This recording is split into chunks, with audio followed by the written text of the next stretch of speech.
نرى بسنا أنوغا يادي تنفس مشيتو مراتي برا لبون واني شيتو لبو مشيتو مراتي غاي وفتاقالي كي والله يادي تنكربنا التربو مراتي ونو يادي تاقا المودي ربي وانا رازنين دوغي يا سريتي يا ربي وانا رازنين دوغي نادتي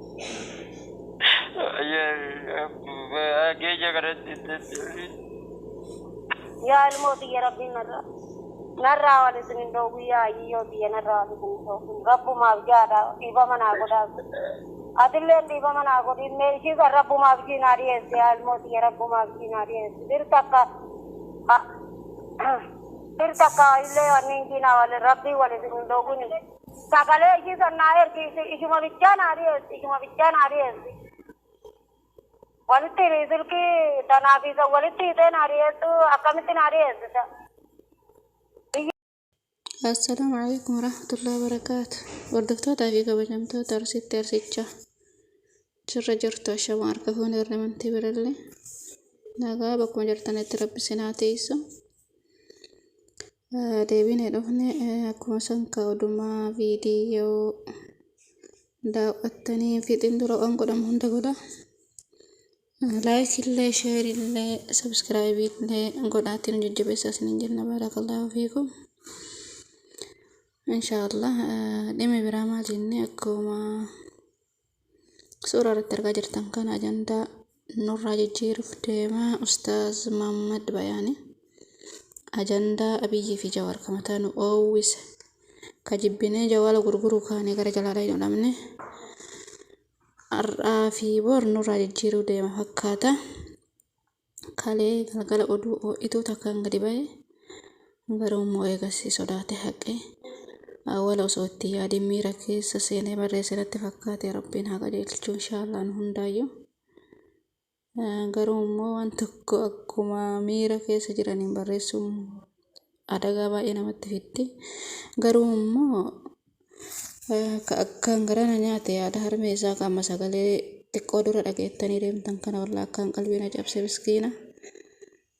Haati dhugumaaf jetti nama hin fakkeessinee fi nama dhugaansi jaalatu keessaa tokkoon akka harmee ofiin jiru wallaahi dhugumaan munkii walitti dhufeenyi isaanii kana durallee gammaddii fi ammallee immoo addaan ba'iinsi isaanii nama hin feene keessa takka wallaahi harmeedha.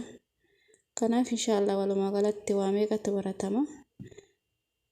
Durallee ustaazni kun inshaallah rabbi isaa qajeelchuu karaan jannata nama geessu karaa shamarran shawaatiin on jedhe nullee oduma hadiisaaf quraana keessa karaa daliila barbaadaa jirru akkasitti yoo nageenne odumaan argatin kaata biraatu nuuf fide ajandaa. Saniifoo yoo wal jaalattanillee akkuma jaalalli jirtu jibbaan jirti miidiyaa irratti fiiguu dhabuun baay'ee bareeda maaliifi uummanni Oromoo kun uumama isaati irratti anarraa kaasee ajandaa fedha. Uumama kalee dalaydeen bareedas haa ta'u maalis haa ta'u miidiyaa kanarratti ol baasee nama hafarsaa wallaahi. Irra caalaa waan jireenya dhuunfaa kana osoo gara manaa keessatti ol deebi'ee bareeda keessattuu warri diin rabbii baranne jedhanii waan nama barsiisaa asirraa oolan kuni jaannatallee fuudhanii gara mucaa takkaatti deebisuun ammallee immoo deebi'anii wal dhabbee xiqqishuuf barreeffama miidiyaa irratti ol darbuun kun waan nama sodaachisu waan akkaan nama jibbisiisu wallaahi rabbiin hundaayyuu waa eegu. Akka gama kiyyaatitti wallaahi jecha harmee isaa kanatti xiqqoo onni na jabse maaliifi nama fakkeessaa hin beeynee fi dhugumaan walitti dhufeenya isaanii ilmoo isaanii arguu yaani waa hedduu namaaf yaadde haati tuni keessattuu ilma dhiiraatiif jechuu. Wallaahi nama akkaan jaalala dhugaa qabu keessa namni haadhatti qixxaawaa waan jiru natti hin fakkaatu. Kanaafuu inshaallah rabbiin isillee jarallee araarsee isillee onnee isii haa qabbaneessuu jechuu malee waan biraa hin qabnu. Wallaahi waa lamatu asirraa hubatama. Tokkoffaa dogongoraa walaati irratti haga feete nama kamuu yoo jaalatte bakka haguma fedhallee yoo ta'e xiqqoo obsa barbaachisa. Daangaa itti godhu waan numti hundi daangaa qabdi biyya addunyaa kanarratti jechuudha.